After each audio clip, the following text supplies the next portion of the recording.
P T I کے ابتدا کے وہ لوگ بانی اراکین جو باقاعدہ انویسٹر تھے پارٹی کے، اس میں ڈاکٹر صاحب کا پہلا نمبر تھا. شاید میرا ان سے بڑا گہرا تعلق تھا، خاصا گہرا، بہت عرصہ ہم اکٹھے رہے. ریونج اس وقت سامنے آیا کہ آپ نے ہماری کزن اقرا جو ہے اس کے نام پہ تو بنا دیا ہسپتال، تو ہمیں کیا دے رہے ہیں. اس کو قیوم سے قاتل بنایا.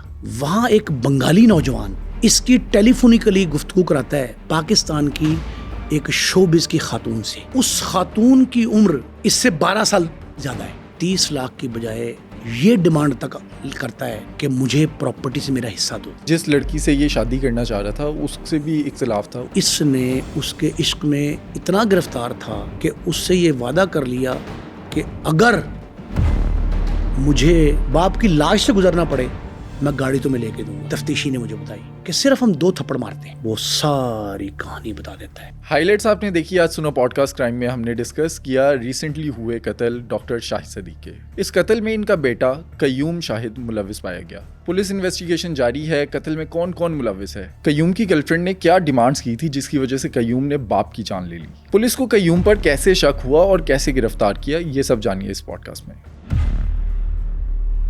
نعیم صاحب، 2 اگست بروز جمعہ ڈاکٹر شاہد صدیق کا قتل ہوتا ہے. پولیس کی انویسٹیگیشن میں ان کا بیٹا جو ہے اس قتل میں ملوث پایا جاتا ہے. ایک لڑکی کا نام بھی آ رہا ہے.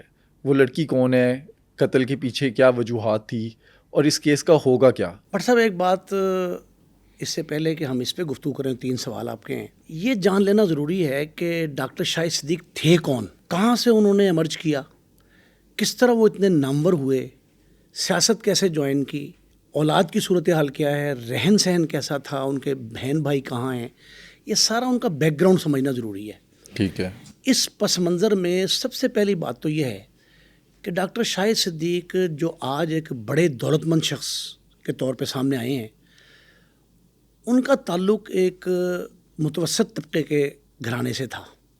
تو اتنی دولت کیسے آ گئی؟ وہ یہ جو ماڈل ٹاؤن کا A2 A1 بلاک جو ہیں، ماڈل ٹاؤن کے ابتدائی بلاک جو ہیں، ان میں ان کا ایک 3-4 مرلے کا گھر تھا. انہوں نے علامہ اقبال میڈیکل کالج سے میڈیکل گریجویٹس کے اس دور میں جب ڈاکٹرز اتنے بڑے پیمانے پہ نہیں تھے، چائنا سے نہیں آتے تھے، فورن کوالیفائڈ ڈاکٹرز نہیں تھے، تو اس وقت انہوں نے، اب ان کی عمر تو میرے خیال 50 سے پلس ہی تھی جب مرڈر ہوئے، اس وقت انہوں نے علامہ اقبال میڈیکل کالج سے جو ہے وہ MBBS کیا. اور وہاں سے کرنے کے بعد انہوں نے 3 کے بھائی، یہ ان کی والدہ، ان کی 2 بہنیں، وہ سارے کے سارے ایک ہی گھر میں رہتے تھے. بھائی ان کے کاروباری تھے، اور وہ ایک بھائی تو جو خدا مغفرت کرے فوت ہو گئے، ان سے بڑے بھائی تھے، وہ خاصے ہیوی، مطلب وہ ان میں سے کچھ دولت کے اعتبار سے ذرا تھوڑے سے بہتر تھے باقی بھائیوں میں، اور بہنیں بھی شادی شدہ ہیں ساری، ان میں سے بھی بہتر تھے وہ بھائی. اب تو وہ فوت ہو چکے. تو یہ جب ڈاکٹر صاحب نے MBBS کیا تو انہوں نے اپنے بھائیوں سے یہ کہا کہ آپ اور ہم مل کے بزنس کرتے ہیں میڈیکل کا. ان کا میڈیکل پروفیشن ایسا ہے کہ جہاں سے اگر آپ کاروبار شروع کریں تو دنوں میں آپ دولت مند بن سکتے ہیں. ان کی والدہ مرحومہ پچھلے سال ابھی ان کی ڈیتھ ہوئی ہے، 1-1.5 سال ہوا ہے ان کو. وہ ان کی فیملی کی ایک بائنڈنگ فورس تھی، سب کو جوڑ کے رکھا، سب کو جوڑ کے انہوں نے رکھا تھا. وہ بہن بھائیوں میں ایک ایسا رابطہ تھی جو خدا نہ خواستہ گھر میں اختلاف ہو جاتا ہے، خاندان میں کوئی اگر اس طرح کا اختلاف ہو بھی تو وہ ان کو جوڑے رکھتی تھیں. وہ ایک مربوط شخصیت اور مضبوط شخصیت کی مالک تھیں. انہوں نے مشورہ دیا بچوں کو کہ شاہد گو چھوٹا ہے، لیکن آپ اگر اس کی بات مان لیں تو کاروبار جو ہے اس کو اپنا شفٹ کر لیں. مختلف کاروبار کرتے تھے، پراپرٹیز کا خاص کر. تو انہوں نے کہا ٹھیک ہے. تو ڈاکٹر صاحب نے، شاہد صدیق صاحب نے MBBS کرنے کے 4-5 سال کے دوران یہ پلان کر لیا کہ ہمیں ایک کلینک بنانا چاہیے. اس کا نام اقرا کلینک رکھا. اب اقرا کلینک کے بارے میں بہت کم لوگ جانتے ہیں، ہے نامور، اکبر چوک پہ ہے ٹاؤن شپ کے. تو انہوں نے جو اقرا نام رکھا ہے وہ ان کی سگی بھتیجی جو بھائی فوت ہو گئے ہیں، ان کی بیٹی کا نام تھا اقرا. ان سے بنایا تھا اقرا میڈیکل کمپلیکس. اقرا میڈیکل کمپلیکس اسی بچی کے نام پہ انہوں نے رکھا. یہ اقرا میڈیکل کمپلیکس نہیں تھا، اقرا کلینک تھا. ڈاکٹر صاحب نے پریکٹس شروع کی، پھر اپنے دوست احباب جو تھے ان کو شامل کر لیا، اور ان کو شامل کرنے کے بعد اسی جگہ کو جہاں کلینک بنایا تھا وہ پرچیز کر لیا. صرف 6.5 مرلے اقرا میڈیکل سینٹر سے اقرا میڈیکل کمپلیکس اور کمپلیکس کا 5-6 سال پہلے نیا بلاک اقرا کارڈک سینٹر، 3 مرحلے بلکہ 4 ہو گئے. ڈاکٹر صاحب کی پرائیویٹ پریکٹس شاہد صدیق کی، پھر اس کے بعد دوسرے فیز میں اقرا میڈیکل سینٹر، اقرا کلینک، اقرا میڈیکل سینٹر، پھر اقرا کارڈک سینٹر اور اقرا کمپلیکس. اس کے بعد یہ اگر آپ اللہ چوک تک آئیں تو وہاں ایک پیٹرول پمپ ہے، وہاں تک کی ساری پراپرٹی ڈاکٹر صاحب نے وہاں ایک پاکستان کا ایک ماڈل قسم کا سینٹر بنانا تھا میڈیکل کا. یہ ان کا پلان تھا کہ وہ ساری پوری لین رائٹ فرام اکبر چوک ٹل اللہ چوک یہ ساری پراپرٹی لے کے وہ وہاں تک ایک بڑا سینٹر بنائیں گے. یہ ان کا پلان تھا. میرا ان سے بڑا گہرا تعلق تھا، خاصا گہرا، بہت عرصہ ہم اکٹھے رہے. ان کی ساری سیاست بھی میں نے دیکھی، ان کی بطور ماہر طب جو خدمات تھی وہ میں نے دیکھی.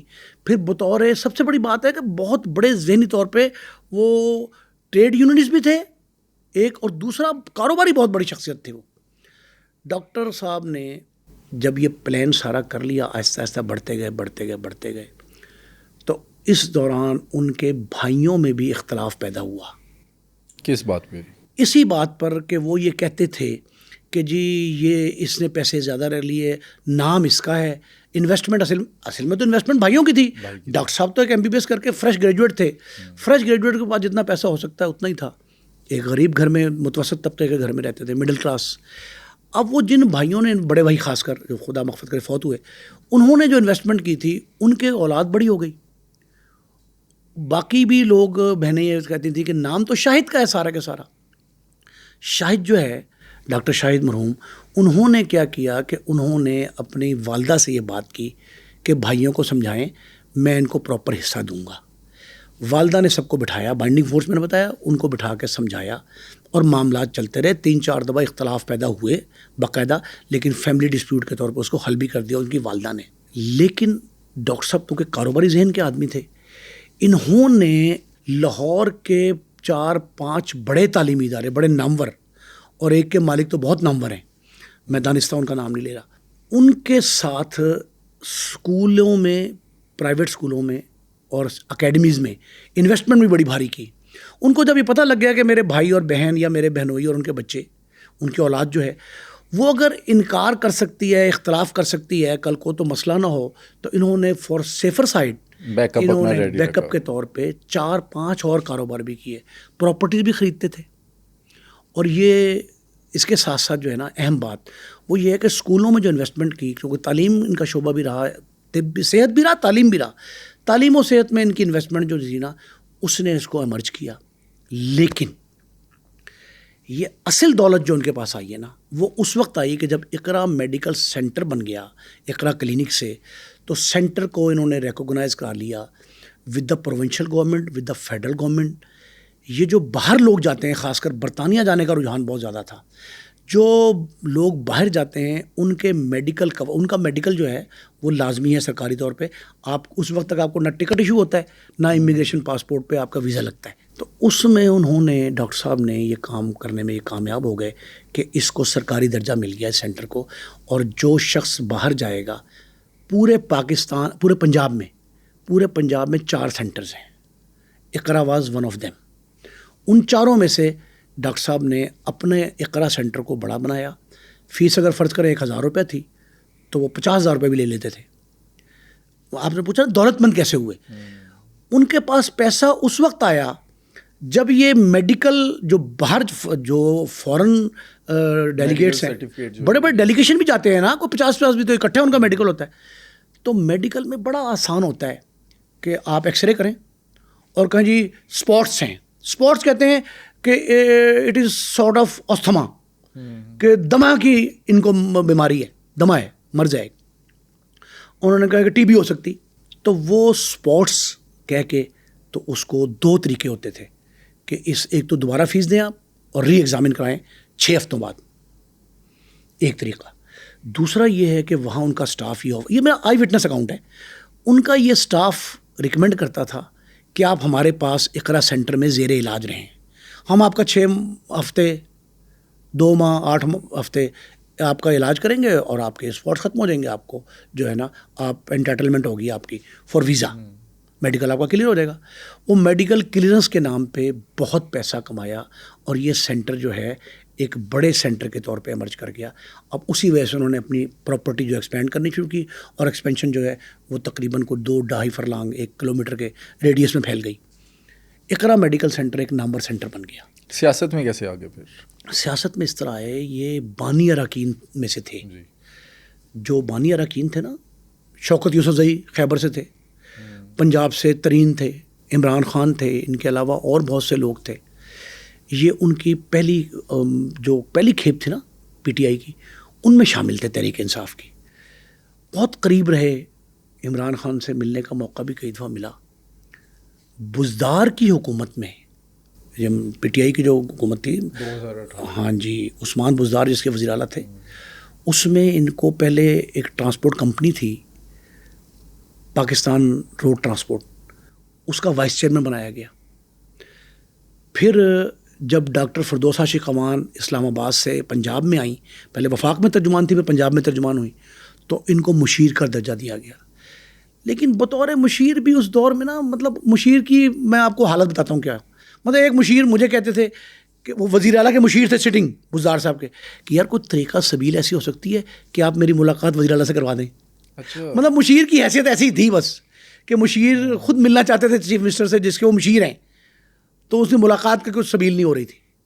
تو میں نے خود بھی کہتے سنا, ڈاکٹر فردوس عاشق امان کے سامنے بھی ڈاکٹر صاحب کہتے ہیں شاید صدیق کہ جی وہ ڈاکٹر صاحب ملاقات کیسے ہوگی ہماری سی ایم سے. تو یہ ایک عام سی بات تھی. مشیر کی اتنی حیثیت نہیں تھی, لیکن ٹرانسپورٹ کے وی سی کی بڑی حیثیت تھی. ان کو اہمیت نہیں ملی پی ٹی آئی میں. لیکن ایک بات بڑی ضروری ہے کہ پی ٹی آئی کے ابتدا کے وہ لوگ بانی اراکین جو باقاعدہ انویسٹر تھے پارٹی کے, فنڈز دیتے تھے, وہ فنڈز جو ہیں اس میں ڈاکٹر صاحب کا پہلا نمبر تھا شاید. جو ہم امیر دولت مند ہو گئے تھے, اس دولت کے نشے میں لوگ ان کو شامل کرتے تھے پی ٹی آئی میں, یا کسی بھی جماعت میں کرنا چاہے کہیں بھی اور جا سکتے تھے. لیکن حکومتی حلقوں کے بہت قریب تھے پی ٹی آئی کے پورے 5 سالہ دور میں. پہلے جب خیبر میں تھے, اور جب پنجاب میں اور وفاق میں حکومت بنی, تو دوسری بار بھی ان کا خاصا اثر و رسوخ تھا پی ٹی آئی کے حلقوں میں. لیکن ڈاکٹر صاحب کو شاید اس جو ریکمنڈیشن تھی باہر جانے والی میڈیکل کلیئرنس کے لیے, اس کے علاوہ شاید کوئی فائدہ ڈاکٹر صاحب کو, میرا نہیں خیال کوئی ملا ہو اس طرح کا پی ٹی آئی کے دور میں بھی. لیکن ان کی کنارہ کشی کا میں بعد میں آپ کو واقعہ بتاؤں گا کہ انہوں نے سیاست کیوں چھوڑی, پی ٹی آئی سے علیحدگی کیوں اختیار کی. لیکن فی الحال اتنا سمجھ لیں کہ ڈاکٹر صاحب کے خاندان میں جو اختلافات تھے, اس اختلافات کو جو بڑھوتی ملی ہے نا, جو اضافہ ہوا ہے ان میں, وہ اس وقت ہوا جب ان کے مرحوم بھائی جو تھے, بڑے بھائی, انہوں نے اپنے بچوں کو اعلیٰ تعلیم کے لیے برطانیہ بھجوایا. لندن کے 3 اداروں میں ان کے بچے بچیاں پڑھتے تھے, 2 بیٹے ان کے بڑے بھائی کے اور 1 بیٹی, تینوں باہر تعلیم حاصل کرنے گئے. جب باہر گئے تو یہ بچہ جو ان کا اب ملزم ثابت ہوا ہے قتل کا, یا کہا جا رہا ہے اس کو, اس کی بات میں بات کریں گے. لیکن اس پہ اس قیوم اور اس کی والدہ یعنی ان کی بیوہ, ڈاکٹر صاحب کی بیگم صاحبہ اور ڈاکٹر صاحب کے بیٹے نے یہ کہا کہ اگر بھائی کے بچے باہر جا سکتے ہیں تو میں کیوں نہیں جاتا. ایک دوسرا ریونج اس وقت سامنے آیا کہ آپ نے ہماری کزن اقرا جو ہے اس کے نام پہ تو بنا دیا ہسپتال, تو ہمیں کیا دے رہے ہیں. یہاں سے اس کا اختلاف شروع ہوتا ہے, اور یہ اختلاف بڑھتے بڑھتے یہاں تک جاتا ہے کہ وہ بچے کسی شادی کی تقریب میں شرکت کے لیے پاکستان آتے ہیں, تو بیٹا یہ کہتا ہے کہ مجھے بھی باہر بھجوائیں. ڈاکٹر صاحب نے, ان کی مسز نے اور والدہ نے, یعنی بچے قیوم کی دادی نے یہ فیصلہ کیا کہ قیوم کو باہر بھجوایا جائے. قیوم انٹر یہاں سے کر چکا تھا, اور اسے باہر بھیجنے کے لیے انہوں نے پلان کیا. جب وہ باہر چلا گیا شادی کے بعد, ایک شادی کی تقریب تھی فیملی میں, اس کے بعد وہ بچہ باہر گیا, تو وہاں اس کی سوسائٹی ایسی اس کو ملتی ہے جس سوسائٹی نے اس کو قیوم سے قاتل بنایا. کیا ہوتا ہے وہاں پہ؟ وہاں جن لوگوں میں اٹھنا بیٹھنا ہوتا ہے, وہاں یہ اپنی چودراہٹ اور اپنی بڑائی ثابت کرنے کے لیے نا, اس نے کیا کام کیا, اس نے پہلا کام یہ کیا کہ ان کو اپنا رہن سہن دکھایا کہ میں ایک امیر باپ کا بیٹا ہوں. امیر باپ کا بگڑا ہوا بیٹا. بگڑا بعد میں ثابت ہوتا ہے. فی الحال تو یہ انٹر ہوا اس بیٹھک میں جہاں سے یہ قاتل بن کے نکلتا ہے. اس بیٹھک میں سب سے اہم بات یہ تھی کہ وہاں شراب، خواتین کے معاملات، منشیات اور اس سے بڑھ کے ایک تصویر مجھ تک پہنچی ہے جو اسلحہ کا استعمال بھی اس کے وہاں اس بیٹھک میں آیا ہے. 3-4 دفعہ یہ ایسی محفلیں ہوئی ہیں. وہ پاکستان کم برطانیہ، مطلب یا برطانیہ کم پاکستان، آپ یہ سمجھیں کہ وہ بیٹھکیں جو تھیں، وہ محافل جو تھیں، اس محافل میں اس نے یہ کام کیا کہ یہ ثابت کیا کہ میرا باپ پاکستان کا جو چند دولت مند ہیں ان میں سے ایک شخص ہے، اس کو اس کے بیٹے کے ساتھ آپ کا اٹھنا بیٹھنا ہے، مطلب اپنی چودراہٹ ثابت کرنے کے لیے. یہاں سے یہ طے کر کے گیا تھا، اس کی دادی نے طے کروایا تھا قیوم کی کہ تمہیں والد 5 لاکھ روپے ماہانہ دے گا pocket money for your own expenses in London. جو یہ 30 لاکھ کہتا تھا کہ مجھے یہ بعد میں ہوا نا. جب آپ کسی ایسی سوسائٹی میں بیٹھتے ہیں اس کے لوازمات جو ہیں مشکل ہوتے ہیں نا، تو پھر ثابت بھی کرنا ہو کہ جی میں بڑے باپ کا بیٹا ہوں، اور یہ ثابت کرے کہ میں وہاں کا جو بادشاہ ہے اس نے اپنا شہزادہ یہاں بھجوایا ہے، تو اپنے آپ کو بطور شہزادہ متعارف کرانے کے لیے اس نے یہ کام کیا کہ اس نے 5 لاکھ سے زیادہ ڈیمانڈ کی، پہلے 10 لاکھ کی. یہ 3 سٹیپ میں ہے. پہلے 10 لاکھ کہا کہ 10 لاکھ کر دو، باپ نے 10 لاکھ کر دیا. اپنی ماں، شاہد جو ہے اپنی والدہ کی مرضی کے بغیر، مشیت کے بغیر ایک سٹیپ نہیں لیتے تھے. ماں سے پوچھا، ماں نے کہا 10 لاکھ روپے دے دو، وہاں خرچہ زیادہ ہوگا، کوئی بات نہیں. اس نے 10 لاکھ دیے. 20 لاکھ. وہ ڈیمانڈ 30 تک جب پہنچتی ہے تو 30 تک پہنچنے کے بعد باپ نے ہاتھ کھینچا کہ تو کہاں خرچ کرتا ہے، فیس تیری اتنی ہے جو میں پے کر رہا ہوں. وہ تو پاکستان نے یہاں سے پے کرتے ہیں فورن کرنسی میں. اس نے کہا وہ تو میں پے کرتا ہوں، تیرے اخراجات کیوں اتنے زیادہ ہیں. اس اخراجات کی بنیاد پہ اس کا جھگڑا شروع ہوتا ہے اپنے والد سے، اور یہ کہتا ہے کہ تو پاکستان واپس آ جا، مجھے تیری حرکات اچھی نہیں لگتی. اس کی تصویر ایک وائرل ہوتی جو میرے پاس بھی پہنچی. میں نے آپ کو بتایا کہ میرے پاس تصویر ہے. وہ تصویر جو وائرل ہوتی ہے جس محفل کی، اس نے کہا یہ کون لوگ ہیں؟ انہوں نے کہا جی اس میں پاکستانی ہیں، انڈین ہے، بنگالی بھی ہیں، تینوں. اس نے کہا ایشینز ہیں. اب بٹ صاحب یہ ایشینز جو ہیں، ان ایشینز نے اس کو ایک بڑے باپ کے بڑے خانوادے کے فرزند کے طور پہ قبول تو کر لیا، لیکن اس کے ذہن میں یہ بات بیٹھ گئی کہ آپ بڑی محفل میں بیٹھتے ہو تو اخراجات بھی بڑے ہوتے ہیں. اس نے وہاں کوئی ایسا کام نہیں چھوڑا جو جرائم کی دنیا سے تعلق رکھتا ہو، کوئی ایسا کام چھوڑا ہی نہیں. مطلب پہلا کام یہ جو منشیات ہے نا، منشیات نوشی، منشیات فروشی نہیں، منشیات نوشی جو ہے، مطلب آخر وقت پہ تو وہ سب سے مہنگا آئس پہ شروع ہو گیا تھا نا. اس سے پہلے جس کام پہ یہ لگا وہ شراب تھی. جس دن آپ کسی قسم کا نشہ شروع کرتے ہیں اس دن آپ یہ پہلا قدم رکھ رہے ہوتے ہیں جرائم کی دنیا میں. یہ نفسیات ہے. آپ تو شراب پی رہے ہیں، آپ چرس پی رہے ہیں، آپ پی رہے ہیں ہیروئن، لیکن جو شخص آپ تک پہنچا رہا ہے، جو فروخت کر رہا ہے، وہ تو مجرم ہے نا، وہ تو جرائم کی دنیا کے لوگ ہیں. تو آپ نے انڈائریکٹلی پہلے جرائم کی دنیا میں قدم رکھا، پھر آپ نے ڈائریکٹ وہی کام شروع کر دیا جو وہ کر رہے تھے. جو شخص بیچ رہا ہوتا ہے نا، وہ پہلے آپ کو پینے پہ لگاتا ہے، پھر بیچنے کی طرف لے آتا ہے. اچھا، یہ بیچتا بھی تھا؟ بیچنے بعد کی بات بتاؤں گا آپ کو بھی، اب اس کا ہر ایک سے بتاؤں گا آپ کو. آپ صرف اتنا سمجھیں کہ برٹش انوائرمنٹ میں جو سوسائٹی تھی، اس سوسائٹی نے اس کو جرائم کی دنیا کا مسافر بنایا ایز اے سنیفر. سب سے پہلا جو پولیس نے ہسٹری کی اکٹھی کی ہے نا، گزشتہ 3 روز کے دوران، یہ صرف 3 روز کی ڈیولپمنٹ بتا رہا ہوں آپ کو، اور کچھ میری تحقیق ہے. 3 روز کی ڈیولپمنٹ یہ ہے کہ اس نے پینے سے لے کے بیچنے تک کے تمام مراحل کلیئر کر لیے. ایک بات، وہاں ایک بنگالی نوجوان اس کی ٹیلی فونیکلی گفتگو کراتا ہے، یہ جو موبائل ایپ کے ذریعے نا، وہاں ایک ایپ چلتی ہے، اس ایپ کے ذریعے ملاقات کرواتا ہے پاکستان کی ایک شوبز کی خاتون سے، تھیٹر کی پاکستانی تھیٹر کی خاتون. اب اس سے ملاقات کرواتا ہے تو یہ اسی دوران باپ یہ کہہ دیتا ہے کہ تم واپس آ جاؤ، زیادہ بہتر ہے، اتنے اخراجات کرنے دو.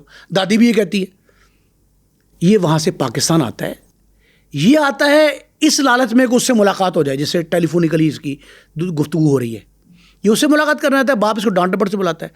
یہاں آ کے جب یہ پہنچتا ہے تو گھر والے اس کو ویلکم کرنے کے بجائے ماں باپ دادی اور اس کی بہن بھی وہ یہ کہتے ہیں کہ تمہاری سوسائٹی کیا تھی, تم نے بڑی زیادتی کی, فلاں کی, اپنے ساتھ زیادتی کر رہے, شکل تمہاری کیا ہو گئی. جب آدمی اس طرح کی سوسائٹی میں بیٹھتا ہے نا تو اس کے چہرے سے اس کے گھر والوں کو تو پتہ لگ ہی جاتا ہے نا کیا کر رہا ہوگا. تو اس کی حرکات سے یہ معاملہ طے ہو گیا کہ اس کی سوسائٹی وہاں اچھی نہیں ہے. یہاں یہ آ کے 5-6 روز غائب رہتا ہے گھر سے اور ملاقات کرتا ہے, یعنی 4 سال پرانی بات بتا رہا ہوں, یہ ملاقات کرتا ہے اس خاتون سے.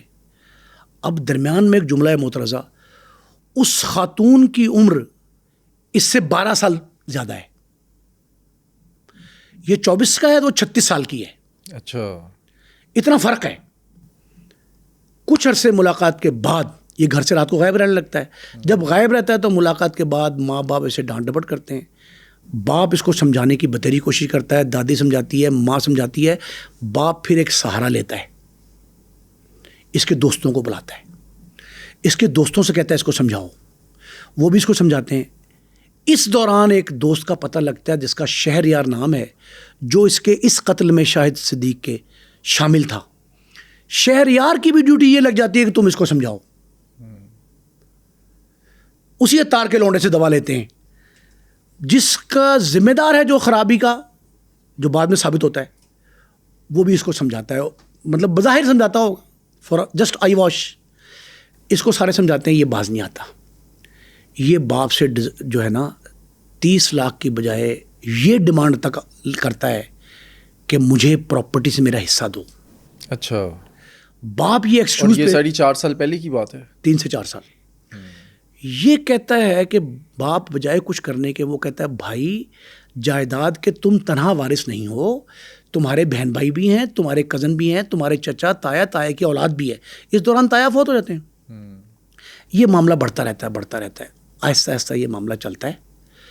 یہ کہتا ہے کہ باپ کے پاس دولت بہت ہے تو میں کسی طریقے سے حاصل کر لوں.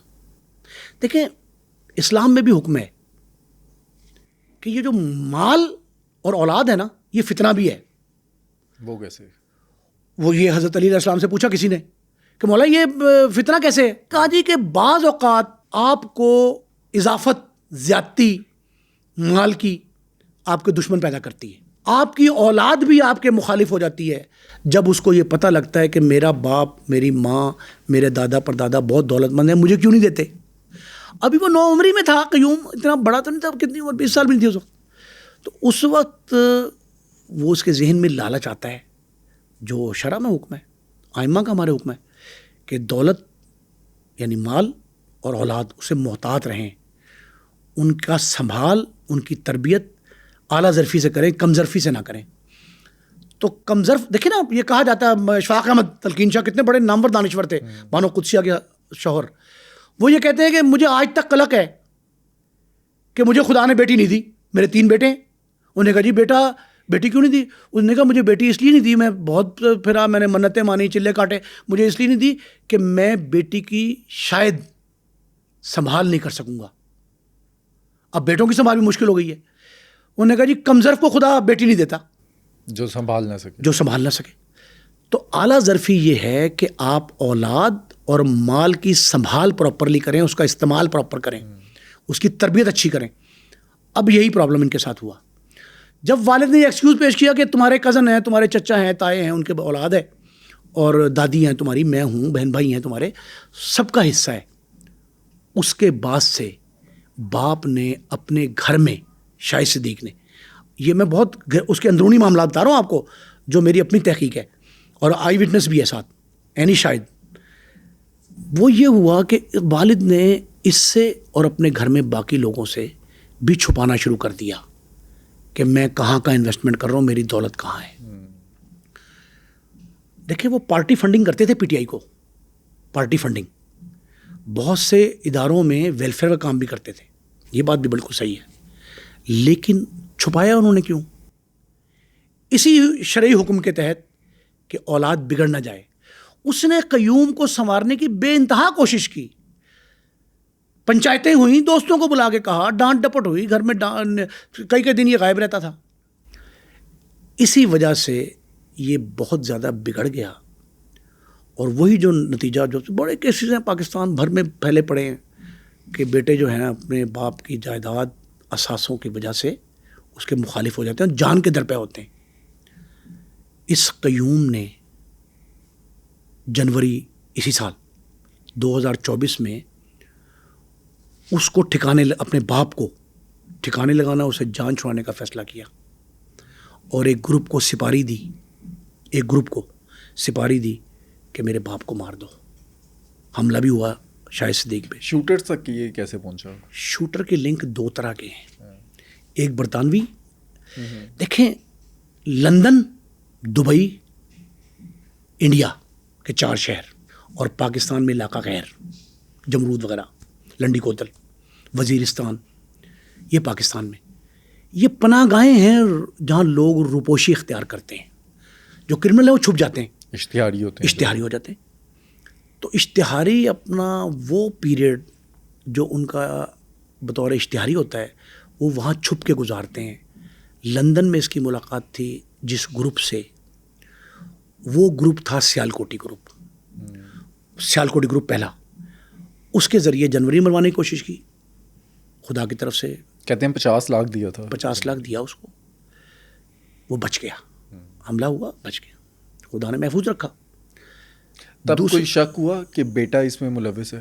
اس وقت کسی کو نہیں پتا تھا، لیکن چند مشترکہ دوست جو ہیں نا ہمارے، شاہد صدیق اور ہمارے، ان کا یہ دعویٰ ہے کہ شاہد صدیق نے دبے الفاظ میں ہم سے یہ کہا تھا کہ یار میرا بیٹا بھی میرا مخالف ہے، میں کیا کروں۔ بھانپ لیا تھا اس نے؟ بھانپ نہیں کیا تھا، اس کو پتہ لگ گیا تھا، لیکن دیکھیں آدمی اپنی عزت کی خاطر بھی تو کرتا ہے نا۔ نے عزت کی خاطر یہ کیا کہ اس نے کسی طرح بھی یہ شو نہیں کیا کہ میرا بیٹا میرا قاتل ہو سکتا ہے یا مجھ پہ قاتلانہ حملہ کروا سکتا ہے، اوپن تو نہیں کیا، لیکن اندر تو بات تھی۔ اس وقت یہ جب بچ گیا تو اس نے تذکرہ کیا شہریار سے۔ اچھا، کہتے ہیں کہ جس لڑکی سے یہ شادی کرنا چاہ رہا تھا اس سے بھی اختلاف تھا، اس کی کیا ریزن ہے؟ دیکھیں اس سے اختلاف یہ تھا کہ اس نے کہا کہ تو اتنے بڑے باپ کا بیٹا، تیرے باپ کے پاس تو ارمور پہ ہے، ظاہر ہے اس نے بھی تعلقات اس لیے استوار کیے تھے نا، شاہد صدیق کا بیٹا ہے، مگر نہ قیوم شاہد کا کیا اپنا رول تھا سوسائٹی میں، وہ تو کوئی مدر طبی نہیں تھا، نہ وہ ارشد امین چودھری تھا، نہ اس کا کوئی اتنا نام تھا کہ وہ عاطف چودھری کی طرح کا یا عابد باکسر کی طرح کا نامور ہو، اس کی عالمگیر شہرت تو نہیں تھی، نہ ہی کوئی دولت ذاتی تھی۔ ان کو یہ پتا تھا اس خاتون کو، وہ بڑے ہوشیار، وہ بھی ایک بڑے گھرانے ٹریپ کیا تھا اس نے، ٹریپ کیا اس نے۔ اس کی 2 باتیں سن لیں، یہ شاہد صدیق نے انکار کیوں کیا، یہ تو اوپن بات ہے، اور کئی حلقوں میں انہوں نے کہا، شاہد صاحب نے، مرحوم نے، وہ 12 سال عمر میں بڑھی، میں نے آپ کو بتایا، اور بدصورت بھی۔ اچھا، وہ کہتے تھے شاہد صاحب کہ میں اس کو اپنی بہو کے طور پہ قبول کر لوں اگر کوئی خوش شکل ہو، اچھے خاندان کی ہو، شوبز کا پیشہ ویسے ہی بدنام ہے، تو میں اسے بطور بہو گھر میں کیسے لے آؤں۔ ماں بھی یہی کہتی تھی، اور دادی تو انتہائی خلاف تھی اس بات کے، وہ کہتی تھی شاہد کو کہ اپنے بچے کو سمجھاؤ، لیکن بچہ اس کی سمجھ یا سمجھانے سے باہر تھا، وہ ٹریپ ہو چکا تھا اس شوبز کی خاتون کے ہاتھوں۔ اس نے یہ ڈیمانڈ کی کہ مجھے ایک لگژری بڑی گاڑی لے کے دو، 13 کروڑ کی گاڑی، 13 کروڑ کی گاڑی تھی، اور وہ گاڑی کے پیچھے یہ اس قدر پاگل ہو گیا تھا۔ یہ شاہد قیوم کے بارے میں یہ ہسٹری میں پولیس لکھ رہی ہے کہ جی اس نے اس کے عشق میں اتنا گرفتار تھا کہ اس سے یہ وعدہ کر لیا کہ اگر مجھے یہ باپ کی لاش، یہ بالکل ایگزیکٹ جملہ ہے، باپ کی لاش سے گزرنا پڑے میں گاڑی تمہیں لے کے دوں گا۔ جب یہ نوبت آئی تو ماں نے، یعنی شاہد صدیق کی مسز نے، اہلیہ نے، انہوں نے یہ کہا کہ اس کو گاڑی لے دیں۔ اس نے وعدہ کر لیا کہ میں گاڑی لے دوں گا۔ گاڑی بک ہو گئی، گاڑی بک کی کراچی سے ایک ہفتہ پہلے۔ یہ تاریخ تھی 26 تاریخ کا وہ آرڈر ہے اس کا بکنگ کا۔ 26 تاریخ کو گاڑی بک ہو گئی، اب پہنچ بھی گئی ہے، اب آ گئی ہے، اب یہاں پاکستان میں ہی ہے، وہ پولیس نے استعمال کرنی ہے ریکوری کے لیے، اس کا ریکوری میمو بنے گا باقاعدہ۔ وہ گاڑی بھی مال مقدمہ ہے نا، مال مقدمے کے طور پہ رکھی جائے گی، میں اب ٹیکنیکل پوائنٹ تفتیش میں بتاؤں گا آپ کو اس کی۔ لیکن ایک بات آپ سمجھیں کہ اس نے اس خاتون کی، اپنی فرینڈ کی، اس بات کو نبھانے کے لیے اپنے باپ کو ٹھکانے لگانے کا فیصلہ کیا. لیکن باپ جب یہ بھانپ گیا اس نے فوراً اس کی بات مان لی. اچھے والدین سمجھدار یہی ہوتے ہیں کہ بچوں کی اس طرح کی ضد بھی تسلیم کر لیں. پتہ تھا کہ معاملہ خراب ہے, اور اس سے یہ پوچھا کہ تو نے یہ اتنی بڑی گاڑی کرنی کیا ہے, گھر میں اتنی گاڑیاں ہیں, 4-5 گاڑیاں تھیں گھر میں ان کے. اس نے کہا, یہ کہہ دیا اس نے, شاہد کے بچے نے یہ کہا, بیٹے نے, قیوم نے, کہ میں نے اپنی فرینڈ کو یہ گفٹ کرنی ہے. اچھا, یہ کہہ دیا تھا. جب یہ کہہ دیا تھا تو باپ نے مان لی, اور اس نے کہا جی گاڑی پہنچ جائے گی. اپنی بیگم سے یہ کہا, بیگم نے تصدیق کر دی اس بات کی, یہ کہا جی کہ گاڑی پہنچ جائے گی. گاڑی پہنچ بھی گئی, اور اس نے یہ کہا تھا کہ اس کو بتانا نہیں ہے ابھی, اس کو سرپرائز دیں گے, اس کی برتھ ڈے آنے والی ہے اگست میں, ہم اگست میں اس کو سرپرائز دیں گے اس کی برتھ ڈے پہ.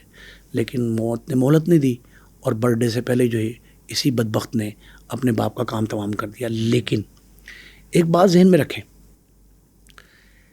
یہ جو نشہ کرتا تھا نا آئس کے نشے نے اس کو باقاعدہ مسافر بنا دیا تھا جرائم کا. اس نے شہریار سے جو تذکرہ کیا, آپ کے سوال کا دوسرا حصہ, جب شہریار سے تذکرہ کیا کہ یار وہ دیکھو ہم نے پہلے بھی کوشش کی, میں نے اسے جان نہیں چھوٹ رہی, میرے باپ سے اتنا پیسہ ہمارے پاس آ جائے گا, عیاشی کریں گے. مطمع نظر اس کی 2 باتیں تھیں. ایک نظر تھی اس کی باپ کے احساسوں پہ, دوسری اس خاتون کا ہنی ٹریپ تھا. یہ ہنی ٹریپ تھا. آپ نے یہ کیس سن لیا نا ابھی, خلیل قمر کا کیس سن لیا نا, یہ ہنی ٹریپ ہے. یہ ہنی ٹریپ بھی ہے اور منی ٹریپ بھی ہے, یہ دونوں طرح کا ٹریپ ہے. خلیل قمر کا کیس ہے ہنی ٹریپ پہ, اور یہ اشتراک ہے ہنی ٹریپ اور منی ٹریپ کا. باپ کے احساسوں پہ نظر, خاتون کے عشق پہ نظر. یہ خاتون اور عشق ایک طرف اور باپ کے احساس دوسری طرف.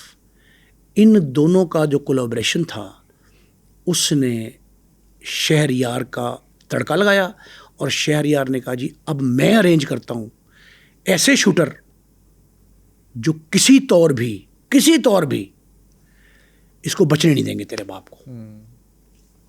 وہ یہ فوری طور پہ ارینج کرتا ہے. اس نے کہا جتنے پیسے تو نے پہلے خرچے, میں پھر اتنی ڈیمانڈ ہے شوٹرز کی 50 لاکھ روپے. اس نے دوسرے 50 لاکھ روپے دیے, جس سے یہ ظاہر ہوتا ہے, ثابت ہوتا ہے کہ شاہد صدیق کنجوس نہیں تھا, اس کو پیسے دیتا رہا. 2 کروڑ کی سپاری دی تھی. اچھا, یہ کہتے ہیں کہ 50 لاکھ ایڈوانس تھا. نہیں, 50 لاکھ لیا, 13 لاکھ اس نے رکھ لیا شہریار نے, 17 لاکھ روپے 37 لاکھ روپے ادا کر دیا. یہ 50 لاکھ روپے ایڈوانس تھا, باقی پیسے واقعے کے بعد ملنے تھے. یہ طے ہو گیا. شوٹر کے آپ پیسے مار نہیں سکتے, کیوں بلا؟ جو گولی اسے شاہد صدیق کو ماری, وہ قیوم صدیق شاہد کو نہیں مار سکتا, اس کو ہی مار سکتا ہے نا. تو شوٹر نے آپ سے الٹیمیٹلی پیسے لے لینے ہوتے ہیں. وہ سپاری کی شکل میں پیسے اس لیے لیتا ہے کہ پہلے والے تجربہ ہوا تھا سیالکوٹ والا, کہ اس سے تو مرا ہی نہیں تھا. تو وہ اب یہ سیف سائڈ یہ نکلی ہے کہ آپ شوٹر کو رقم کچھ دیتے ہیں, باقی بعد میں آپ نے ادا کرنے ہوتے ہیں. اور اس نے یہ کہا تھا کہ جب میں باپ مر جائے گا تو اس کے باقی اثاثے میرے نام پہ ہو جائیں گے, تو میں اس میں سے باقی پیسے دے دوں گا. یہ اس کا طے ہو گیا تھا. اور اس نے ٹائی اپ جو ہے نا وہ سارا کا سارا اسی طرح پلان کیا کہ جمعے کی نماز سے باہر نکلے گا, بھائی ساتھ ہو, کوئی بھی ہوگا. یہ بھی ساتھ تھا اس ٹائم پہ, اور کہتے ہیں صبح 9 بجے سے ریکی کر رہے تھے. یہ سارے کا سارا معاملہ جو ہے نا, قتل کا جو واقعہ ہے نا, یہ آپ نے ذاتی اس کا بیک گراؤنڈ سمجھ گیا نا کہ یہ کس طرح ایمرج کیا ہے. قتل کے واقعے میں شہریار سے ہی اس نے ہر سارے تذکرے کیے ہیں. پولیس نے کیسے تفتیش کی اس کی, کیسے پتا؟ پولیس, ہاں جی, سب سے اہم بات جو ہے یہ پکڑا کیسے جاتا ہے. آپ کو پتا ہے کہ اس نے اصرار کیا کہ باپ کا جنازہ میں پڑھاؤں گا. روتے ہوئے اس نے جنازہ پڑھایا اور انصاف مانگ رہا تھا باپ کے قتل کا. نہیں, یہی تو اصل بات ہے جو اب تک باہر نہیں نکلی. آئی وٹنس اکاؤنٹ یہ ہے کہ اس نے اپنے چچا جو مدعی اس سے اور اپنی ماں سے یہ کہا بالخصوص کہ باپ کا جنازہ میں پڑھاؤں گا, مجھ پہ زیادہ فرض ہے. وجہ اس کی کیا تھی؟ دل میں چور تھا. قتل تو اس نے کروایا ابھی تک کے شواہد کے مطابق. اس نے جو کام کیا وہ ایکٹ نماز پڑھانے کا اس کو پھنسا گیا. خدا کی طرف سے قتل جو ہے نا وہ چھپتا نہیں ہے, یہ اللہ کی عدالت انصاف ہے. خدا کی سب سے بڑی خصوصیت وحدانیت کی بات جو ہے نا وہ عدل ہے.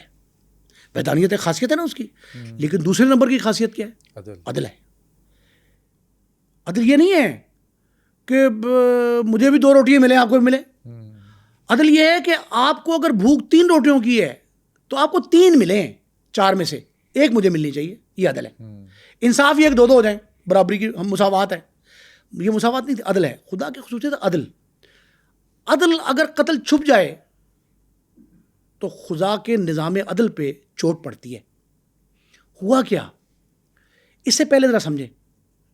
جب یہ واقعہ ہوتا ہے تو ایک بات پولیس کے پیش نظر ہے سب سے پہلے کہ ٹارگٹ کلنگ ہے.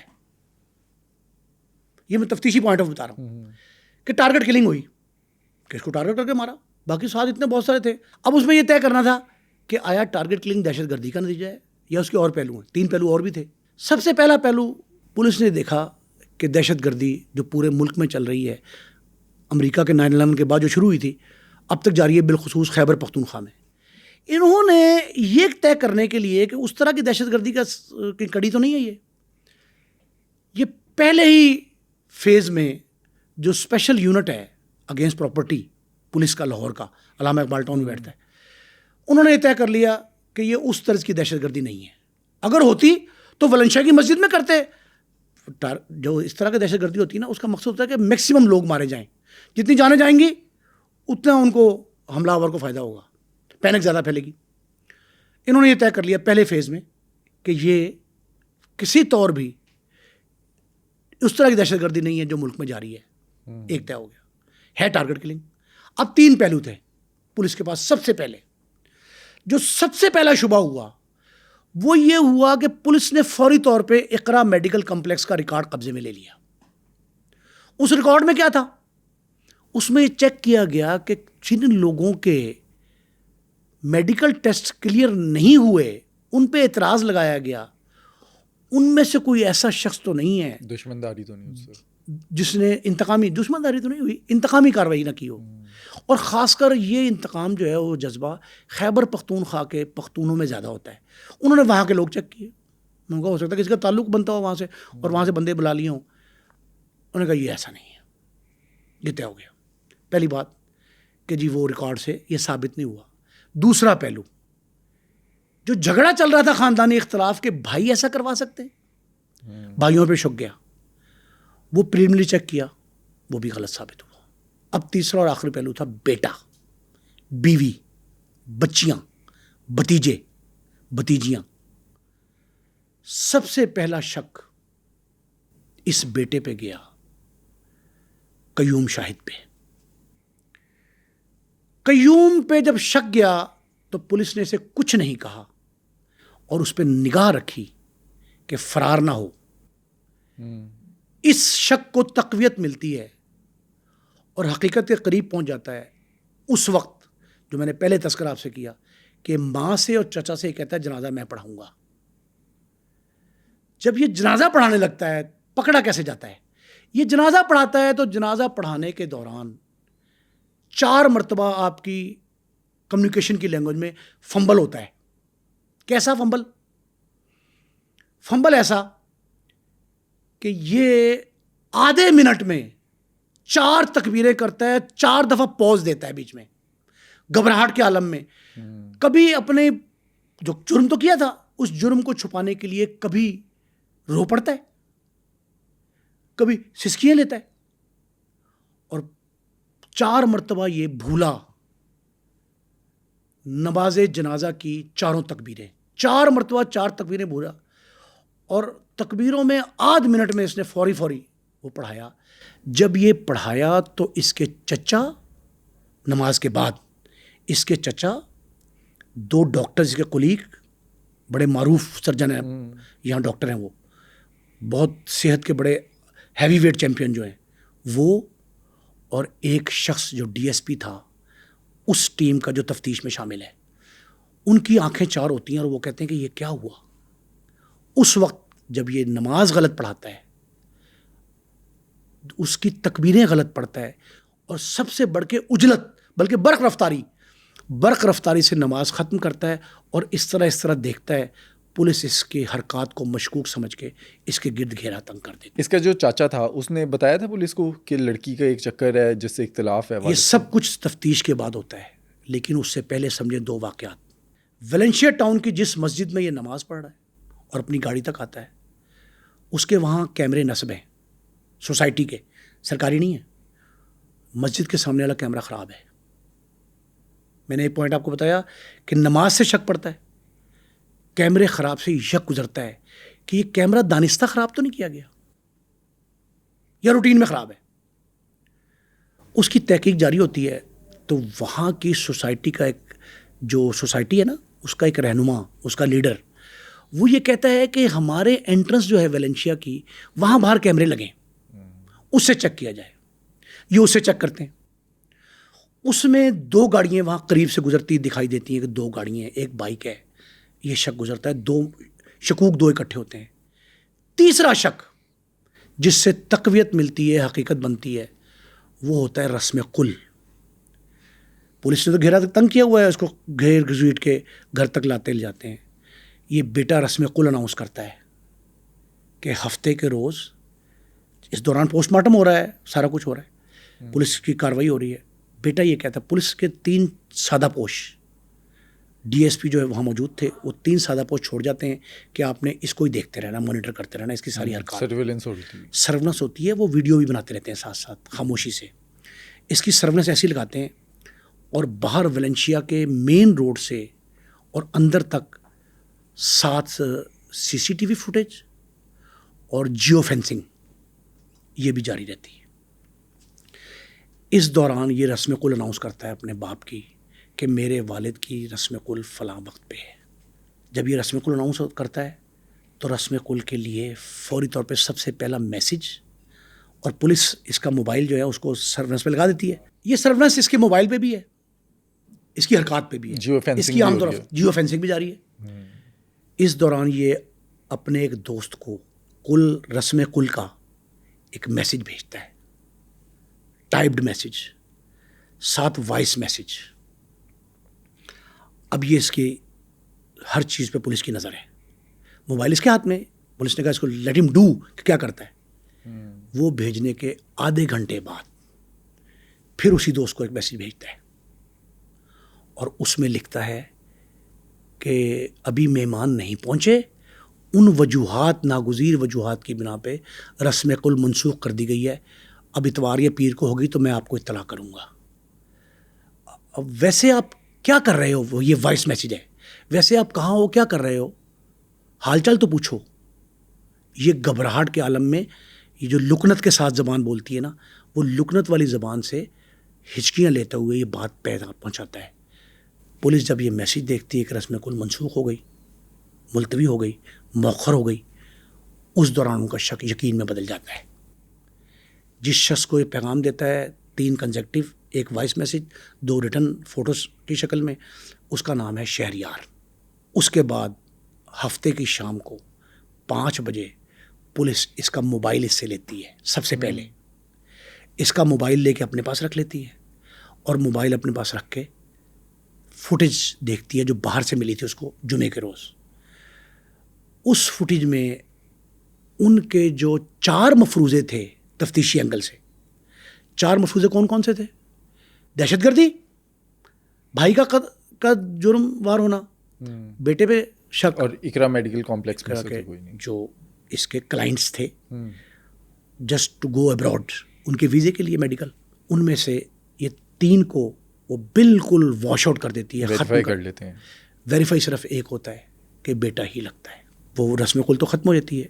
رسم قل کے وقت پہ یہ اس کو پکڑنے سے پہلے وہ 3-4 لوگ وہاں موجود ہیں سادہ کپڑوں میں, یہ شہریار کے گھر جاتے ہیں اس کے موبائل کی لوکیشن لے کے. پولیس نے یہ پہلی بار جدید تقاضوں سے جو ہے نا اس کی تفتیش کی, اور اس کے گھر جاتی ہے. وہ گھر پہ مل جاتا ہے, اور وہ تیار ہو رہا ہوتا ہے, بائک اس کی باہر کھڑی تھی 125 جس پہ اس نے جانا تھا شہریار پہ. شہریار کو گھر سے اٹھاتے ہیں, اس کو پکڑ کے, اب یہ آف دی ریکارڈ بات ہے لیکن تفتیشی نے مجھے بتائی کہ صرف ہم 2 تھپڑ مارتے ہیں, صرف 2 تھپڑ, 2 تھپڑ مار کے وہ ساری کہانی بتا دیتا ہے. پھر جو 4 وہاں بیٹھے ہوئے سادہ کہ انہوں نے کہا اس کو پکڑ لو, وہ اسے پکڑتے ہیں, گاڑی میں ڈالتے ہیں اور لے کے غائب ہو جاتے ہیں. اب یہ ہمیں بامر مجبوری پولیس کی تفتیش پہ انحصار کرنا پڑتا ہے جب واقعات کولیبریٹ ہوتے ہیں. سرکمسٹانشل ایویڈنس جو ہے نا, واقعاتی شہادتیں, وہ کولیبریٹ کرتی ہیں. اچھا, اس کے اندر وہ جو لڑکی ملوث ہے اس کا کوئی تعلق ہے؟ دیکھیں, بات یہ ہے کہ اس کی ڈیمانڈ پہ, اس کے اصرار پہ پلاننگ میں شامل ہے. قتل کی پلاننگ کا تو دیکھیں, میں ابھی تک یہ اس پہ کنونس نہیں ہوں کہ 100% آپ کہہ دیں جی شاید قیوم نے مارا اپنے باپ کو. ایسا نہیں ہے. قیوم شاید جو ہے اس نے, میں کہہ رہا ہوں کہ 80% فرض کرے چانس ہے, 20% تقویت ملے گی 3 چیزوں کے بعد تفتیشی پوائنٹ آف ویو. نمبر 1, اس کو پکڑا جائے, اس سے تفتیش کی جائے کہ کیا یہ بات ملتی ہے کہ اس نے لگژری گاڑی کی فرمائش کی تھی, 12 سال ایج میں بڑی ہے, تو اس کو پھنسانے کے لیے وہ طریقے استعمال کیے تھے, آئس کے نشے پہ لگایا تھا. یہ سارے معاملات نمبر 1 ان کو, پھر اس کی بیوہ کو, شاید ڈاکٹر صاحب کی بیوہ سے بات کی جائے کہ واقعی باتیں ساری ٹھیک ہیں کہ لندن سے اس کو بلایا گیا تھا, یہ شادی کرنے کا اصرار کرتا تھا, اور کیا آپ نے کہا تھا یہ بدصورت ہے اور یہ ہماری بہو نہیں بن سکتی, کیا اس کی لگژری گاڑی جو ہے پہنچ گئی تھی اور آپ نے کہا تھا یہ 1 ہفتے میں آ رہی ہے. یہ ساری باتیں ان سے تصدیق کی جائیں. پھر شوٹر پکڑے جائیں. شوٹر کون سا گینگ تھا؟ یہ شوٹر وہاڑی کا گینگ تھا, بڑا مشہور گینگ ہے. یہ پہلے بھی اجرتی قاتل کے طور پہ استعمال ہوئے ہیں, اور صرف لاہور میں نہیں, گجرانوالے میں 2 قتل کے واقعات ایسے ہیں جو ان پہ پڑے اور ابھی تک ان کے بارے میں پتہ نہیں کیا ہوا. یہ شوٹر جو ہیں یہ 100% ہائرڈ اسیسنر ہے, اجرتی قاتل. یہ اجرتی قاتل جو ہیں ان کی گرفتاری بہت ضروری ہے. ویلنشیا کے باہر والے معاملات میں بالکل اوپن فیسز آئے ہیں, یہ ٹیلی فون پہ گفتگو شہریار سے کر رہے ہیں. اچھا, کنیکشن ان کا اجرتی قاتلوں کا اس کے ساتھ کم تھا, ایک آدھ فون ہے شہریار کے ساتھ ہی تھا, آپریٹ وہی کر رہا تھا, جگہ وہ بتاتا تھا, پوائنٹ آؤٹ وہ کرتا تھا. اور پھر یہ بھی کہا تھا اس نے کہ ساتھ دیکھیں یہ ساتھ چل رہا ہے, اس کا بھائی ساتھ چل رہا ہے مرحوم کا, مقتول کا, وہ مقتول کے بھائی کے ساتھ کسی اور کو گولی نہ لگ جائے, قیوم شاہد کو نہ لگ جائے, یہ بھی چانس تھا. تو انہوں نے یہ بھی بتایا تھا کہ تصویر بھی دی تھی ان کو. ہاں, تصویریں بھی نکلی ہیں اس کے موبائل سے, اس کا ڈاٹا جو نکالا نا شہریار کا, وہ تصویریں بھی نکلی ہیں کہ ڈاکٹر صاحب کی تصویر فریش بھیجی ہے اس کو, ظاہر گھر سے لی تھی ہوگی, وہ بیٹے نے دی ہوگی کہ جی یہ اس طرح نکلے گا, یہ حلیہ ہوگا, سارا کچھ گائیڈ کرتا رہا. جب یہ قابو آ جاتا ہے, شہریار کو آمنے سامنے بھی کروانا, بالمشافہ جسے کہتے ہیں, وہ ضروری ہے پولیس کو یہ ساری شہادتیں کولیبریٹ کر کے, ظاہر ہے یہ کریں گے بھائی. شاہد میں سمجھتا ہوں بہت بڑا سانحہ ہے یہ. ڈاکٹر شاہد صدیق کا قتل جو ہے نا, it is not as easy. یہ تو کوئی شخص بھی محفوظ نہیں ہے, اور سب سے بڑھ کے اولاد کے ہاتھوں محفوظ نہیں ہے. باقی تو اور بات ہے نا, آپ جو مرضی بعد میں کہتے رہیں. اس کا کوئی سیاسی اینگل نہیں نکلا؟ دیکھیں, سیاسی اینگل وہ ایک بنیادی رکن تھا ایک بڑی جماعت کا, اپوزیشن کی سب سے بڑی جماعت ہے, اور اس کا سربراہ, اس جماعت کا کپتان جو ہے وہ عالمگیر شہرت کا حامل, لاکھوں اس کے جو ہے نا فینز ہیں. اس جماعت کا بانی کارکن جو فنڈنگ بھی کرتا تھا. اب آئی وٹنس اکاؤنٹ دے رہا ہوں, ڈاکٹر شاہد صدیق اقتدار کے حلقوں میں بیٹھنے اٹھنے والا شخص تھا. یہ جو 152 پی پی, جہاں سے یہ رہائش ان کی اقرا والا جو حلقہ ہے, پی پی 152 اور 153, یہاں سے ٹکٹ کا خواہش مند تھے یہ ڈاکٹر صاحب. ملی کیوں نہیں پھر؟ اچھا, ملی اس لیے نہیں, پی ٹی آئی کی ٹکٹ لینا چاہتے, کسی اور جماعت میں نہیں جا رہے تھے. یہاں 2 افراد تھے جنہوں نے ٹکٹ فائنل کرنی تھی, ڈاکٹر یاسمین راشد صوبائی سربراہ, اور دوسرے تھے سینیٹر اعجاز چودھری. سارا عرصہ جماعت اسلامی میں گزارا, بڑے نیک پارسا آدمی, بڑی شہرت ہے ان کی. ان دونوں سے انہوں نے بات کی کہ مجھے ٹکٹ دیا جائے 152 153 سے, صوبائی اسمبلی جہاں یہ اقرا ہے, اور رہائشی علاقہ بھی وہی تھا ان کا. انہوں نے کہا جی ٹھیک ہے. اب یہ جو بات مرحوم ڈاکٹر صاحب نے بتائی ہے اپنے ساتھیوں کو, مطلب ان کے ساتھی ہیں ڈاکٹر سعید الہی صاحب, صوبائی وزیر صحت رہے, مسلم لیگ نون کے سرکردہ رہنما ہیں, پی ایم میں پاکستان میڈیکل ایسوسیشن, اس کے سربراہ رہے, سیکرٹری جنرل بھی رہے, صدر بھی رہے. اور ڈاکٹر یاسمین راشد میاں نواز شریف کے مقابلے میں 2 بار الیکشن چند ہزار ووٹوں سے شکست کھائی انہوں نے. یہ سب پی ایم اے میں اکٹھے تھے. ڈاکٹر فوزیہ سلیم, ڈاکٹر یاسمین راشد. اب یہ اعجاز چودھری اور اس کے پاس جاتے ہیں, بعد میں بتاتا ہوں ان کی ڈیٹیل. یہ جاتے ہیں ان کے پاس کہ ٹکٹ دیں, تو اب یہ جو ٹکٹ نہ ملنے کی وجہ اور اس کے ساتھ وہ کیا فیس کیا ڈاکٹر مرحوم نے. ڈاکٹر صاحب جاتے ہیں اپنے دوست ڈاکٹر سعید الہی اور ڈاکٹر فردوس ہاشی کمان کے. ڈاکٹر فردوس ہاشی کمان قومی اسمبلی کی جنرل الیکشن 2 دفعہ جیتی ہیں. چودھری امیر حسین جو اسپیکر تھے قومی اسمبلی, سٹنگ اسپیکر کے مقابلے میں جیتی تھی, اس دفعہ انہوں نے شکست کھائی ہے. ڈاکٹر صاحبہ ڈاکٹر فردوس ہاشی کمان, میں نے کوشش کی, میری ان سے بات نہیں ہو سکی, لیکن یہ ڈاکٹر سعید الہی ان کے پاس جاتے ہیں اور ان سے کہتے ہیں کہ جی میرے کو سفارش کریں پی ٹی آئی میں, کہ میں نے ان سے کہا تھا. کیا جواب دیا ڈاکٹر صاحبہ نے؟ ان کا ڈاکٹر یاسمین راشد اور وہ چودھری صاحب کہتے ہیں, جاج چودھری صاحب, کہ پارٹی فنڈ دیا جائے. تو انہوں نے کہا دے دیں, آپ تو پہلے بھی دے ہی رہے ہیں نا پارٹی کو فنڈ, تو دے دیں 15-20 لاکھ روپے. انہوں نے کہا 15-20 لاکھ کی بات ہو تو میں دے دوں, یہ تو کروڑوں میں ڈیمانڈ ہے. اچھا, یہ ڈاکٹر سعید الہی سے بات ہوئی؟ ہاں, ان سے بات ہوئی. انہوں نے کہا جی کہ یہ کروڑوں میں, اور بھی بہت سے لوگ بیٹھے تھے, بٹ کئی لوگ گواہ اس بات کے. انہوں نے کہا پارٹی فنڈ مانگے. ڈاکٹر صاحب نے اوپنلی کئی دفعہ کہا ہے, یہ ڈاکٹر مرحوم شاہد صدیق صاحب جو ہیں, انہوں نے کئی حلقوں میں اپنا تذکرہ کیا اس بات کا کہ پارٹی فنڈ مجھ سے مانگا انہوں نے. تو میں نے کہا جی کہ میں پارٹی فنڈ اتنا نہیں دے سکتا, جو آلریڈی بھی دے رہا ہوں, تو 20-25-50 لاکھ دے دوں گا پارٹی فنڈ میں الیکشن. تو کہا یہ گیا پھر کہ آپ لاہور کے 5-7 صوبائی حلقے یا 2-3 قومی اسمبلی کے حلقوں کا سارا جو ہے نا اخراجات برداشت کریں. جب سارے خرچ آپ برداشت کریں گے, سارا خرچ برداشت کریں نا, تب بھی پیسہ کروڑوں میں بن جائے گا. تو ڈاکٹر صاحب نے مایوس ہو کر سیاست سے کنارہ کشی کر لی. یہ قتل سے کچھ عرصہ پہلے, پچھلا الیکشن جو تھا لاسٹ, یہ کنارہ کشی کی. نمبر 1. نمبر 2, یہ تک کہا اپنے حلقوں میں کہ میں سیاست پہ لعنت بھیجتا ہوں, میرا پارٹی سے کوئی تعلق نہیں. یہ سارے دوست جو تھے ڈاکٹر صاحب کے, وہ سارے کے سارے یہ کہتے ہیں کہ یہ اچھا فیصلہ تھا, جس کے ڈاکٹر شاہد کے گھر والوں نے بھی سراہا, ان کے اہل خانہ نے, ان کے فیملی ریلیشن کے لوگوں نے اس بات کو خوش آئند کہا. اور اس نے کہا جی فضول خرچی تھی جو ڈاکٹر صاحب مختلف سیاسی جماعتوں پہ لگا کے, سیاسی تنظیموں پہ, ان کی ویلفیئر پہ, ان کے پارٹی فنڈز میں یہ جو جمع کراتے تھے, اس سے ہماری جان چھوٹ گئی. یہ تو میرا خیال ایک اچھا ایکٹ رہا.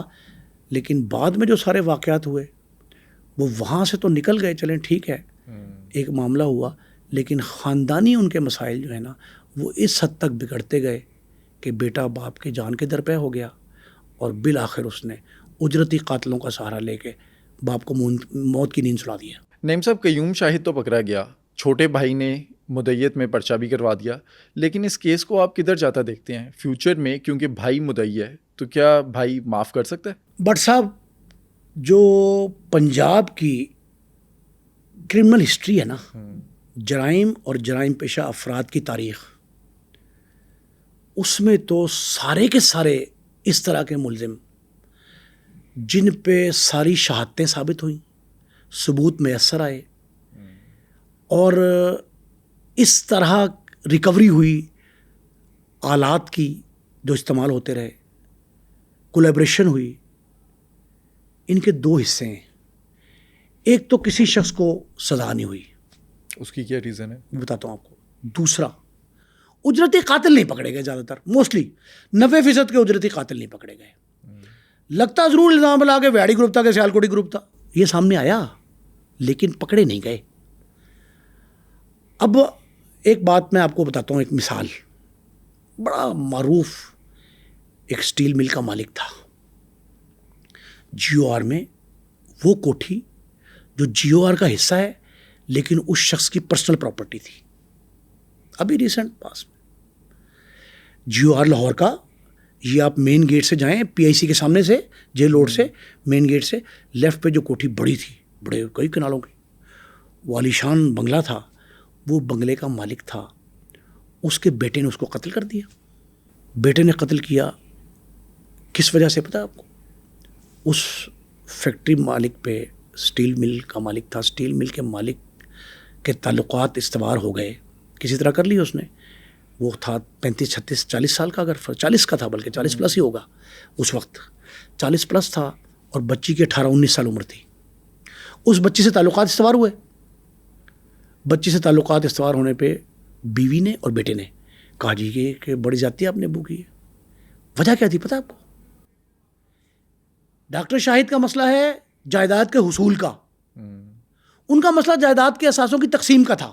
اچھا. اس نے کہا جی ہمارا ایک اور شریک وارث پیدا ہو رہا ہے, تو آپ نے یہ کیا کام کیا؟ کیا آپ نے اسے نکاح کیا ہے؟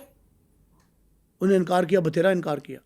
ان کو یقین نہ آیا تو ماں نے بیٹے سے کہا کہ باپ کا کام تمام کر دو, اس کو ٹھکانے لگا دو. اس کو ٹھکانے لگا دیا. ماں مدعیہ بنی. تیسرے مہینے بیٹا ڈسچارج ہو کے باہر آ گیا. وہ کیسے؟ عدالت میں ماں مدعیہ تھی, ماں نے بیان دیا, شوہر تو پہلے چلا گیا اس کا, اور مروایا بھی خود تھا, اس کو بیان دیا, ماں نے اس کو معاف کر دیا, بیٹا باہر آ گیا. ایک اور مثال, منامہ میں 2020-21 کی بات ہے. منامہ, یہ آپ شالیمار باغ سے ٹورڈز واگا جائیں, سرحدی علاقے میں, تو منامہ بڑی مشہور جگہ ہے. وہاں آج کل ایک جنرل ہاسپٹل بن گیا ہے بہت بڑا, 500 بیڈ کا. منامہ کی تاریخ جرائم سے بڑی پڑی ہے. وہاں ایک شخص زمیندار تھا, اس کی بیٹی نے ضد کی باپ سے کہ میری شادی میرے کزن سے کر دی جائے. باپ نے کہا اس کا چال چلن اچھا نہیں بچے کا, میرا بھتیجا ہے یا بھانجا ہے, میری بیوی کا بہن کا بیٹا ہے, لیکن ہم نہیں کریں گے. ماں باپ دونوں راضی ہو گئے اس پہ, شادی نہیں کرنی بچی کی فلاں کزن سے. بچی کے تعلقات ایسے تھے کہ بچی ایک دن گھر سے غائب ہو گئی, اور اس کے ساتھ چلی گئی کہ جہاں بھی گئی. واپس آئی پنچایت میں, تو گھر میں باپ ماں نے ڈانٹ ڈپٹ کی, بھائی نے ڈانٹ ڈپٹ کی, معاملہ رفع دفع ہو گیا. ایک دن باپ نے اپنے بیٹے کو بلایا اور اس بیٹے سے یہ کہا کہ بیٹے, عجیب سی بات ہے, یہ پولیس تفتیش کا حصہ ہے, مثل کا حصہ, میں نے خود پڑھا ہے. انہوں نے کہا بیٹے یہ بتاؤ کہ تم حلال کے ہو حرام کے؟ اس نے کہا باپ یہ تو تیرے اوپر الزام ہے, اگر تو یہ بات کر رہا ہے, میں تو حلال کا ہی ہوں میری نظر میں. اس نے کہا بیٹے 100% تو حلال کا ہے, اگر حلال کا ہے تو یہ پسٹل پکڑ. امریکن پسٹل نیا خرید کے لایا باپ اور بیٹے کے ہاتھ میں دیا کہ تیری بہن نے یہ کام کیا تھا اور یہ میرے ضمیر پہ بوجھ ہے, غیرت کے نام پہ قتل ہے, تو اس بغیرتی کو ختم کر دے. یہ جملہ ایگزیکٹ تفتیش کا حصہ ہے, اب بھی محفوظ ہے اور میرے پاس نقل بھی ہے اس کی. انہوں نے کہا اوکے. وہ رات کو سوئی, طے شدہ پروگرام تھا. اس نے کہا 8 گولیاں مارنی ہیں. اب یہ 8 کا ہنسا بھی اس نے کیوں کیا تھا کہ جب وہ بچی گھر سے گئی تھی تو 8 تاریخ تھی, 8 بجے کا وقت تھا صبح, اور پسٹل کی 8 گولیاں, اس نے کہا اس کو مار دو. اس نے کہا اس کو مار دو. 8 کے ہنسے سے اس نے نفسیاتی طور پہ اپنا ذہن بنایا, اور رات کو سوتے ہوئے بیٹے نے یعنی اپنی بہن کو سگی 8 گولیاں ماری. باپ نے اس کا بازو پکڑا. اب باپ نے بیٹے کو یہ نہیں بتایا تھا, اور آپ اتر چلیے غائب ہو جائیں, اور وہ اس کو پکڑ کے تھانہ منامہ میں لے گیا. قریب تھانہ تھا, ذمہ دار تھا وہاں کا. اب وہ تھانے میں لے گیا. وہاں ایس ایچ او تھے سید مستحسن علی شاہ, ابھی ڈی ایس پی ریٹائر ہوئے ہیں. مستحسن علی شاہ سو رہے تھے, ان کو اٹھا کہا کہ شاہ صاحب یہ اس بچے نے میری بیٹی کو مار دیا ہے. اس نے کہا کیا بابا چاچا تو یہ کیا ہو گیا, تیرا دماغ صحیح ہے؟ اس نے کہا شاہ صاحب میں آپ کو ٹھیک بتا رہا ہوں, یہ میرا بیٹا قاتل ہے میری بیٹی کا, اس کو قتل کر دیا ہے. کہا کہاں؟ اس نے کہا میرے گھر کے بیڈ روم میں. اس نے کہا تیری بیوی؟ اس نے کہا اندر ہے, سارے وہاں ہیں, ابھی گولی ماری اس نے. اس نے پولیس کی گاڑی منگائی جلدی سے, سامنے گھر تھا, وہ گاڑی میں بیٹھ کے وہاں گئے تو بچی لت پت تھی خون میں. اس کو اٹھایا, پوسٹ مارٹم کے لیے لے گئے. پوسٹ مارٹم کے لیے جا کے وہاں چھوڑا. پولیس نے باپ سے پوچھا, اس نے جو کچھ کہا تھا وہ اسی کی مدعیت میں باپ کی مقدمہ درج ہو گیا سگی بیٹی کے قتل کا, 302 کا مقدمہ. ملزم گرفتار ہو گیا. بچی کا پوسٹ مارٹم ہوا, اگلے دن تدفین ہوئی. تدفین کے تیسرے دن ریمانڈ کے لیے پولیس نے مجسٹریٹ, یہ جو طریقہ کار تھا, مجسٹریٹ کینٹ کچہری میں مجسٹریٹ کے روبرو پیش کیا. وہاں باپ گیا. باپ نے کہا کہ میں مدعی ہوں, یہ میرا بیٹا ہے اور یہ بے قصور ہے. اچھا. میں نے قتل کروایا ہے. میری غیرت کا تقاضا یہ تھا کہ میں اسے قتل کراؤں. 2 دن کے بعد بیٹا باہر آ گیا. اب وہ ایک اچھی پوسٹ پہ عوامی نمائندے کے طور پہ وہاں اب بھی رہتا ہے. کئی واقعات سے بھری پڑی ہے تاریخ ہماری. مطلب آپ کے مطابق اس میں بھی ہو سکتا ہے کہ وہ چھوٹ جائے؟ بہت آرام سے. دیکھیں شاہد صدیق چلے گئے, افسوسناک پہلو ہے. لاہور کا ایک بڑا بھاری بھرکم شخصیت کا مالک تھا. وہ چلا گیا. ہر شخص کو دکھ ہے. ہم ان کے غم میں برابر کے شریک ہیں. اہل خانہ کے لیے بہت بڑا سانحہ ہے. لیکن میرا تجربہ, میرا تفتیشی پوائنٹ آف ویو اس خدشے کا اظہار کر رہا ہے. ایک تو پولیس خیر شاطیں کولیبریٹ کرے گی, وہ جتنی میں نے آپ کو بتائی ہیں جو فلاز ہیں, لیکوناز ہیں, وہ اپنی جگہ پہ ہیں. لیکن الٹیمیٹلی خاندان والے, خاص کر ماں, مدعی کو اپنے یعنی دیور کو بھی سمجھائے گی, اور ساتھ خود بھی بطور عدت پوری کر رہی ہیں ابھی تو خیر, وہ بطور گواہ یہ پیش ہو سکتی ہیں. وہ یہ ظاہر ہے کہ انہوں نے پہلے شوہر گیا, اب وہ کیوں چاہیں گی کہ بیٹا ان کا جو ہے وہ بھی اس پروسیس سے گزرے یا سزائے موت پائے. تو وہ الٹیمیٹلی اس کا نتیجہ صلح پہ نکلنا ہے, اور شاید کہ نے آج نہیں کل باہر آ جانا ہے. شہریار ابیٹمنٹ کا ملزم ہے, اعانت جرم کا. ہم نے 2-3 پروگراموں میں نے آپ کو بتایا تھا بہت ڈیٹیل سے کہ اعانت جرم کے لیے شہادتیں کولیبریٹ کرنا, شہادت تب کولیبریٹ ہوگی جب وہ اجرتی قاتل پکڑے جائیں گے. بہاری گروپ پکڑا جائے گا. ان کو 3 فریق ہو گئے, شاہد صدیق کا بیٹا قیوم صدیق, شہریار قیوم کا دوست, اور اجرتی قاتل جنہوں نے اسپاٹ پہ فائرنگ کی, پلیس آف اکرنس پہ جو ملزم ہے وہ, اور ساری واقعاتی شہادتیں. ان کو ملا کے کیس ٹرائل ہونا ہے. میں سمجھتا ہوں یہ کیس ٹرائل سے پہلے ہی فیصلہ کن ہو جائے گا. یہ کیوں کہ ماں نہیں چاہے گی میرا بیٹا, بھائی اگر چاہے گا تو شاید اس کے ذہن میں بھی وہ ہو کہ یار میرے ساتھ تو زیادتی ہوتی رہی. ہو سکتا ہے باقی جو بھائی ہیں ان کے 2-3 زندہ وہ یہ کہیں کہ چلو اس بہانے ہمیں اثاثوں کا ایک اچھا حصہ تو مل جائے گا. بون آف کنٹینشن لڑکی دوسرے درجے کی ہے, پراپرٹی پہلے درجے کی ہے.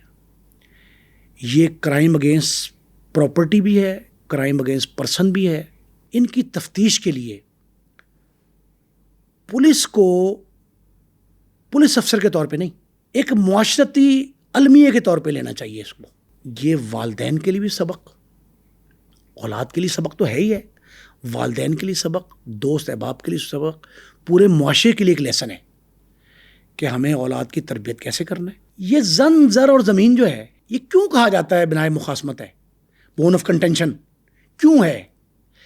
اسی وجہ سے کہ لڑکیوں کے معاملے میں آپ ہنی ٹریک میں آتے ہیں اور زمین کے معاملے میں منی ٹریک میں آتے ہیں. منی ٹریپ جو ہے نا وہ آدمی کو کسی جگہ نہیں چھوڑتا, اندھا کر دیتی ہے. ایک جملہ جو کہا جاتا ہے نا, مثال تمثیل جو ہے کہ یہ تینوں آپ کی اپنی دشمن ہیں, زن, زر اور زمین.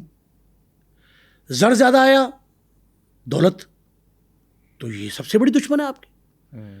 آپ کو ڈاکو بھی مار سکتا ہے, آپ کو آپ کا سیاسی مخالف بھی مار سکتا ہے, دشمندار بھی مار سکتا ہے. آپ کی سگی اولاد نے مار دیا. اب نئی مثال آ گئی نا کہ سگی اولاد بھی دشمن ہے. اب اس کے ذہن میں کیا ہے؟ قیوم شاہد کے نظر تو ساری باپ کے دولت پہ ہے نا. میں سمجھتا ہوں کہ اگر اس کو عدالتیں رہا بھی کریں تو کوئی ایسا فیصلہ دے دیں کہ اس کو ان اثاثوں سے, دولت سے, جائیداد سے محروم کر دیں. ہم بطور انصاف, میں نے ایک جملہ کہا تھا ایک آپ کے پروگرام میں کہ جب جج کا قلم انصاف نہیں دیتا نا تب پولیس مقابلے ہوتے ہیں, تو جعلی پولیس مقابلے ہوتے ہیں. پھر راؤ انوار اور چودھری اسلم کے ہتھیار استعمال ہوتے ہیں بطور عدل. پھر عدل کیا کرتا ہے؟ دیکھیں خدا کی قدرت ہی ہے, اللہ کی مرضی کے بغیر, ہمارا تو کامل ایمان ہے نا کہ خدا کی مرضی کے بغیر تو پتہ بھی نہیں ہلتا. تو خدا پھر موسیٰ پیدا کرتا ہے فرعون کے لیے. وہ موسیٰ جو ہے وہ کسی رنگ میں کسی شکل میں ہو. تو ہمارے عدالت کو ایسے معاملات پہ بھی توجہ کرنی چاہیے اور یہ بڑی اہم بات ہے، بھلے وہ اسلامی نظارتی کونسل کے کورٹ ہو، شرعی حکم کے تحت کوئی ایسا سلسلہ کیا جائے کہ آئندہ آنے والے کسی شاہد صدیق کا قتل رک سکے، یہ اہم بات ہے۔ ڈاکٹر شاہد صدیق کے قتل میں ملوث بیٹے قیوم شاہد کو کیا سزا ملے گی یہ تو عدالتیں فیصلہ کریں گی، لیکن بیٹے کے ہاتھوں باپ کے اس قتل پر آپ کا کیا کہنا ہے ہمیں کمنٹ سیکشن میں ضرور بتائیے گا۔